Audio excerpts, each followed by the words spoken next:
से ना रुके हम, मर्जी से चले हम, बादल सा गरजे हम, सावन सा बरसे हम, सूरज सा चमके हम, स्कूल चले हम, स्कूल चले हम, से ना रुके। नमस्कार विद्यार्थी मित्रों, हूँ महेशभाई खांडला श्री सनफ्लावर विद्यालय खोलडियाद वती आप सौનું हार्दिक स्वागत करूँ છું। આજે આપણે ધોરણ 12 આર્ટ્સ વિષય સંસ્કૃત પાઠ છે 16મો પુતલીકામ પરીક્ષા પુતળીઓની પરખ। અગાઉના વિડીયોમાં આપણે આ પાઠની માહિતી મેળવી હતી અને આપણે એ પાઠનો એ પેરેગ્રાફ જોયો હતો। આજે હવે ત્યાંથી મિત્રો આપણે આગળ શરૂઆત કરશું। નૃપતિ પ્રસન્નમ દૃષ્ટવા અસો વણિક તામ ક્રેતુમ પ્રાર્થિતવાનઃ। નૃપતિ એટલે કે રાજા પ્રસન્ન આનંદ થઈને દૃષ્ટવા જોઈને અસો વણિક તે વણિક એટલે કે જે વેપારી છે તેને ક્રેતુમ પાથવેતી તેની પાસેથી ખરીદવા માટે તેને કહે છે। રાજા પ્રસન્ન થઈ અને તેને જોઈને વેપારી પાસેથી તે પુતળીઓ ખરીદવા માટે તેને કહે છે। તતઃ નૃપતિ વણિજમ તાસામ મૂલ્યમ પૂછતી। શું કહે છે? તતો ત્યાર પછી નૃપતિમ રાજા વણિજમ કે જે વેપારી છે તે વેપારીને તાસામ તેમનું મૂલ્ય એટલે કે મૂલ્ય કિંમત પૂછે છે। પછી રાજા વેપારીને તે પુતળીઓનું મૂલ્ય પૂછે છે। શું કહે છે?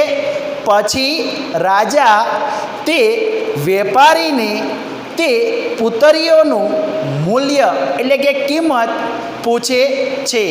તદા વણિક વદતી ત્યાર પછી વણિક કહે છે। શું કહે છે?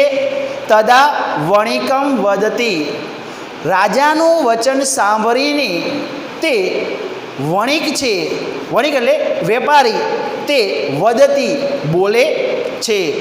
તૃષૂણામ અપી પુતલિકા મૂલ્યમ ભિન્નમ ભિન્નમ અસિત। ત્રીસુ એટલે 3 અપી આ ત્રણેય પુતળીઓ છે, અપી પણ પુતલિકામ જે પુતળીઓ છે તેનું મૂલ્ય એટલે કિંમત ભિન્નમ ભિન્નમ અસ્તિ એટલે કે જુદી જુદી છે। શું કહે છે?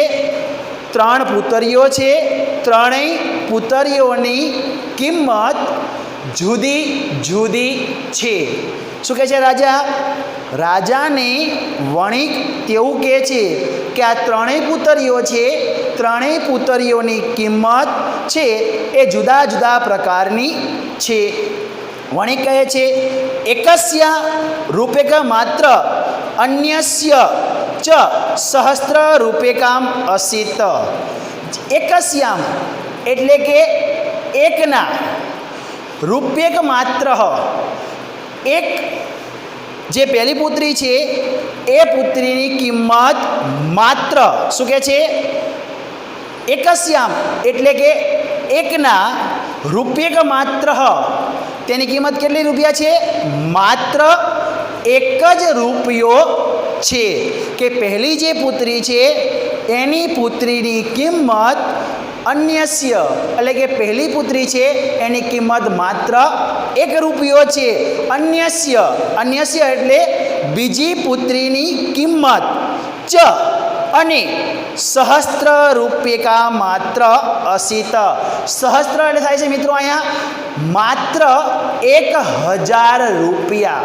શું થાય છે? સહસ્ત્ર રૂપ્યકામ માત્ર અસ્તિ. સહસ્ત્ર એટલે 1000, એકમ એટલે કે 1000 રૂપિયા માત્ર અસ્તિ.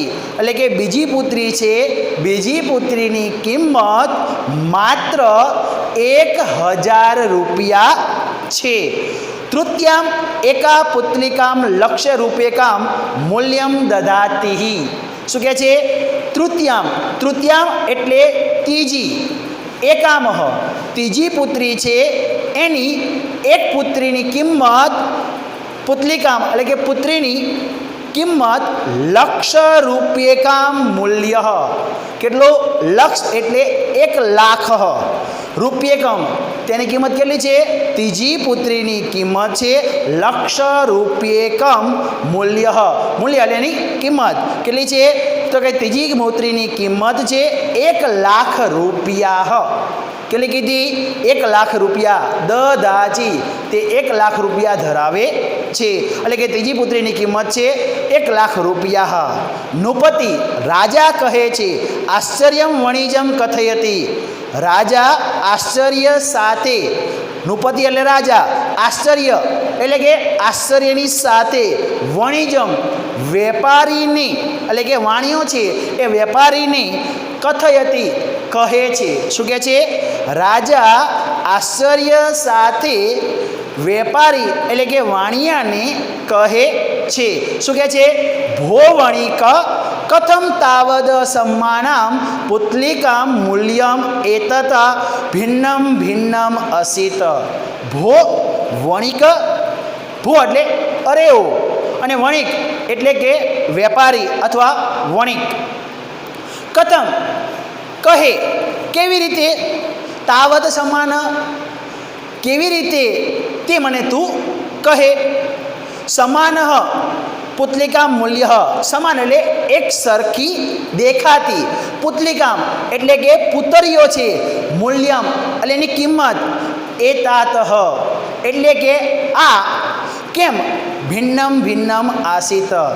ભો વણિક એટલે કે વેપારી તું મને કહે કે એક સમાન દેખાતી પુત્રીની કિંમત શા માટે જુદી જુદી હોય છે? મને તો એક સરખી દેખાય છે, અને એક સરખી દેખાતી એ ત્રણેય પુત્રીઓની કિંમત એક સરખી કેમ હોઈ શકે? કારણ કે આપણે ઘણી વખત મિત્રો જોઈએ છીએ કે બજારમાં જઈએ ત્યારે બજારની અંદર આપણને દુકાનની અંદર ઘણા બધા રમકડા હોય છે, આપણને એક સરખા દેખાતા હોય છે. અને એ એક સરખા દેખાતા રમકડાઓ જ્યારે આપણે એની કિંમત પૂછીએ છીએ ત્યારે એની કિંમત જુદા જુદા પ્રકારની હોય છે.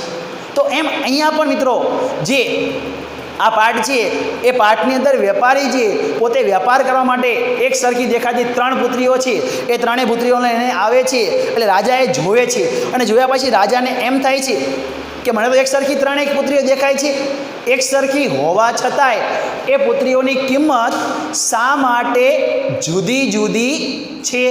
એટલે રાજાને પોતાના મનમાં રહેલો જે પ્રશ્ન છે એ પ્રશ્ન વેપારીને પૂછે છે. ત્યારે વણિક અવદત, વણિકે કહ્યું, અયમપી નૃપઃ. વણિક કહે છે, અયી નૃપઃ, અરે રાજા, ભવંતઃ એટલે કે આપની રાજ્યસભામાં બહવઃ વિદ્વાન. રાજા શું કહે છે? ભવંત એટલે કે આપની રાજ્યસભાયામ, રાજ્યસભામાં, બહવઃ એટલે કે ઘણા બધા. શું કહે છે?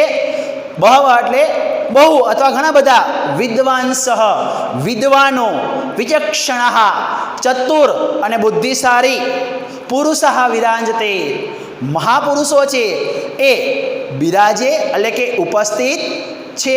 શું કહે છે?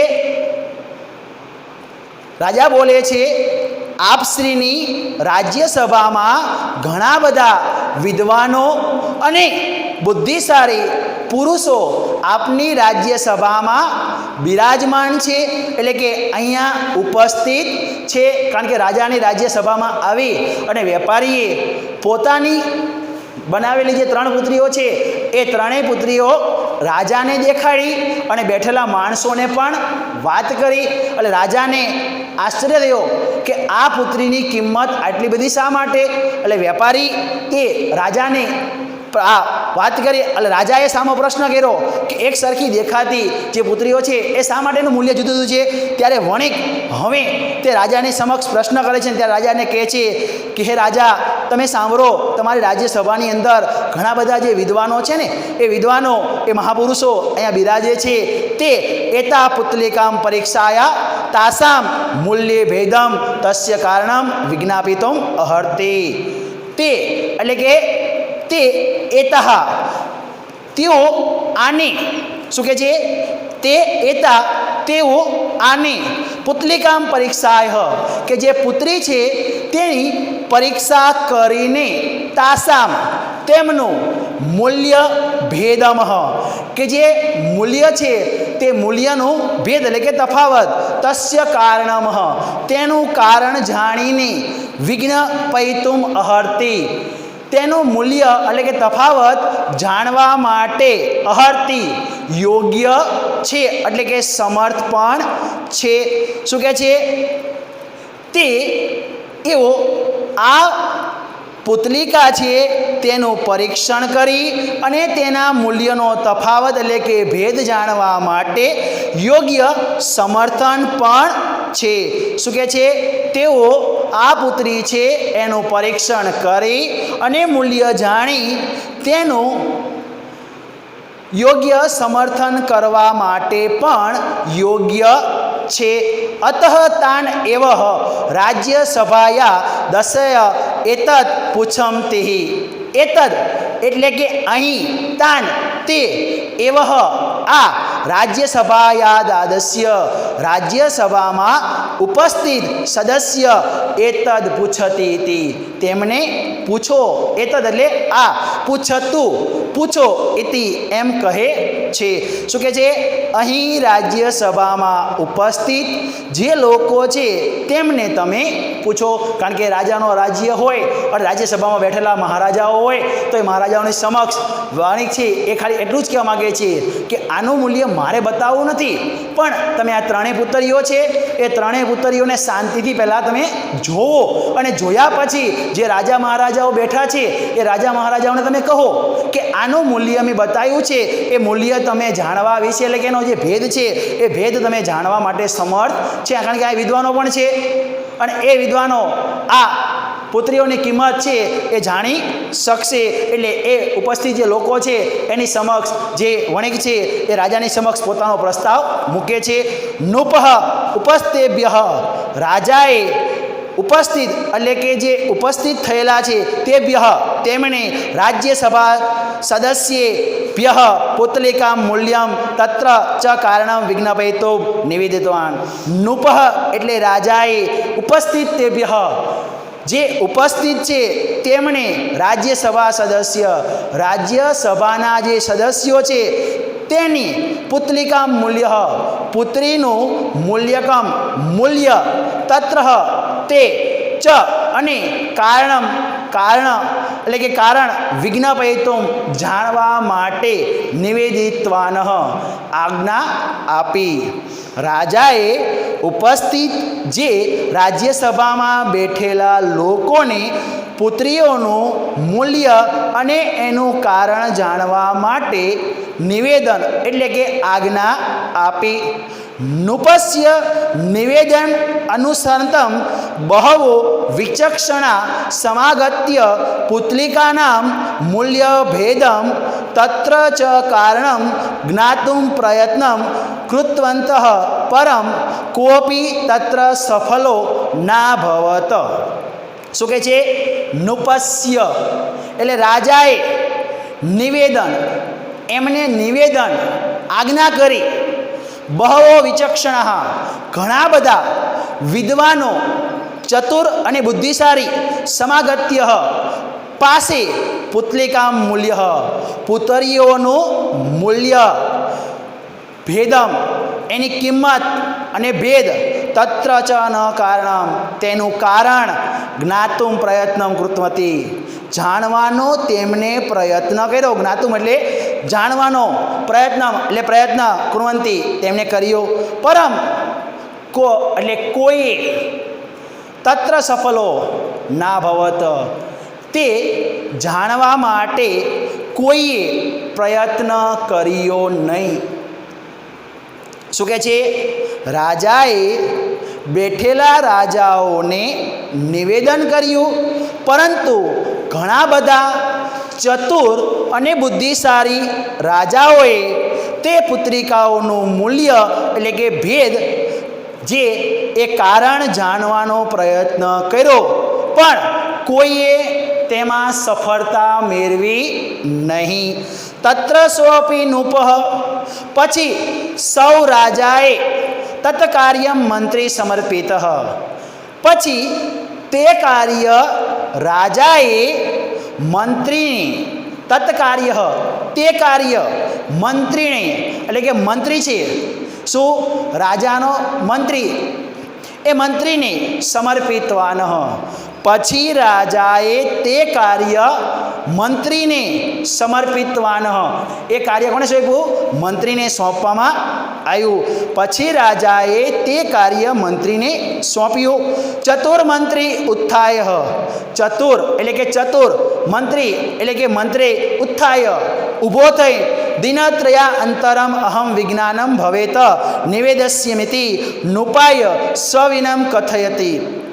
પછી ચતુર મંત્રીએ ઊભા થઈ ત્રિતયા અંતર 3 દિવસની અંદર એતદ આ વિજ્ઞાન એટલે કે જ્ઞાન જાણવા માટે તેમણે નિવેદિત એટલે કે નિવેદન કર્યું. નૃપાય રાજાએ સવિનય અકથયતુ રાજાએ પણ કીધું કે સારું 3 દિવસની અંદર તું મને જાણીને આનું જ્ઞાન છે એટલે કે આની જે કિંમત છે એ તું મને કહે. નૃપઃ તથાસ્તુ ઇતિ કથિત્વાન રાજ્યસભાય વિસર્જનત્વાન રાજાએ તથાસ્તુ એટલે કે તથાસ્તુ એમ કહી અને રાજ્યસભાથી બધા વિખૂટા પડ્યા. શું કહે છે? રાજાએ તથાસ્તુ કહી અને બધા રાજ્યસભામાંથી વિસર્જિતવાન એટલે કે બધા છૂટા પડ્યા. શું કહે છે? રાજાએ પોતાની જે રાજ્યસભા હતી એ રાજ્યસભામાંથી ઊભા થઈ અને કાર્ય કોને સોંપવામાં આવ્યું? તો કે મંત્રીને આ કાર્ય સોંપવામાં આવ્યું. મિત્રો આપણે આટલે સુધી રાખીએ છીએ. હવે પછીનો જે પાઠ છે એ આપણે આગળના વિડીયોમાં જોઈશું. આભાર.